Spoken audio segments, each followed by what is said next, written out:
D'abord, je voulais remercier Monsieur le directeur du CICES, le genre du CICES, Justin Correa, et son équipe. Remercier également la direction du livre et de la lecture, M. Baibalo, le directeur, pour avoir porté ce projet. Ce projet, quand il commence, Justin, effectivement, a dit comment les choses ont commencé. Et naturellement, la thématique est construite au fur et à mesure.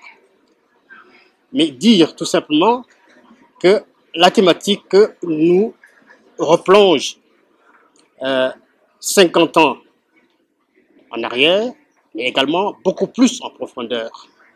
On peut remonter même à 1939, lorsque Senghor rédige ce fameux texte qui s'appelle « Ce que l'homme noir apporte ». La question nègre, pendant cette période-là, on l'appelle comme ça, se posait en métropole. Les débats sur l'avenir des relations entre la colonisation, les espaces colonisés et la métropole battent pendant cette période-là en métropole.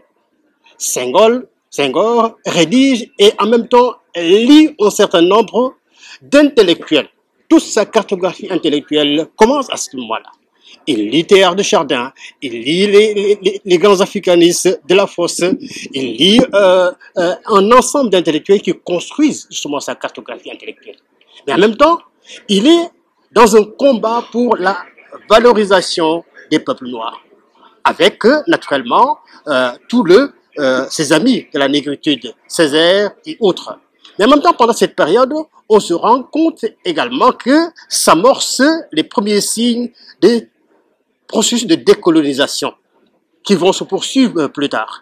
Et donc, Senghor fait partie de ceux-là qui ont, dans le combat en métropole, ont réussi à amorcer toute cette configuration et cette sensibilisation portée par Aline Diop avec, naturellement, Présence africaine, qui est une tribune où les intellectuels, pendant cette période, viennent combattre, viennent s'exprimer pour, naturellement, désamorcer cette relation entre l'Afrique et la métropole.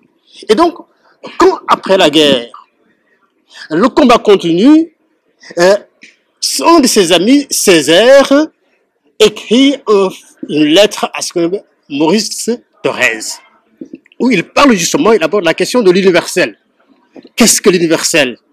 L'universel, c'est un ensemble de particuliers. Et Senghor l'a tellement compris. Quand il rentre pour porter les destins des peuples noirs, des jeunes nations, le Sénégal, il a commencé justement à valoriser son patrimoine culturel.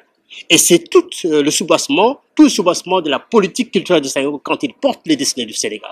C'est à travers les institutions, à travers les MSAT, l'ensemble d'institutions qu'il a mis en place pour matérialiser sa politique. Donc on peut dire que toute la politique culturelle de Senghor, née en ce moment-là, se poursuit au moment où le Sénégal arrive aux indépendances. Et ça va se matérialiser, se poursuivre. Ce qu'on voit aujourd'hui, ce sont les soubassements d'une politique de Senghor. Naturellement, cette politique a été, à un moment donné aussi, traversée, croisée par toute la politique culturelle du Front culturel sénégalais, avec une sorte d'affrontement qui va se manifester à travers les arts visuels, les institutions, les arts vivants et l'ensemble des expressions culturelles aujourd'hui. Donc on peut dire que Senghor porte déjà ce qui va se passer plus tard au niveau des politiques d'aménagement culturel. Et c'est à saluer aujourd'hui que nous célébrons, nous faisons le vernissage de toute la trajectoire de Senghor. C'est à saluer qu'on revienne sur ce passé qui est constitue une des fondations de la politique culturelle de Senghor, mais également de sa vision politique et économique pour le Sénégal, pour l'Afrique et pour le monde noir. Et donc c'est à saluer. Je voudrais à ce moment-là féliciter Augustin pour l'audace, l'innovation qu'il a eue en commençant justement son magistère avec cette innovation fondamentale à travers cette corrélation, cette connexion entre l'économique et le culturel. l'économique et le culturel. On ne peut pas construire un pays sans une fondation culturelle. Et donc, à partir de ce moment-là, toutes les activités culturelles doivent également transiter par une certaine conscience, une certaine vision culturelle. Et cela, je pense que le directeur l'a compris.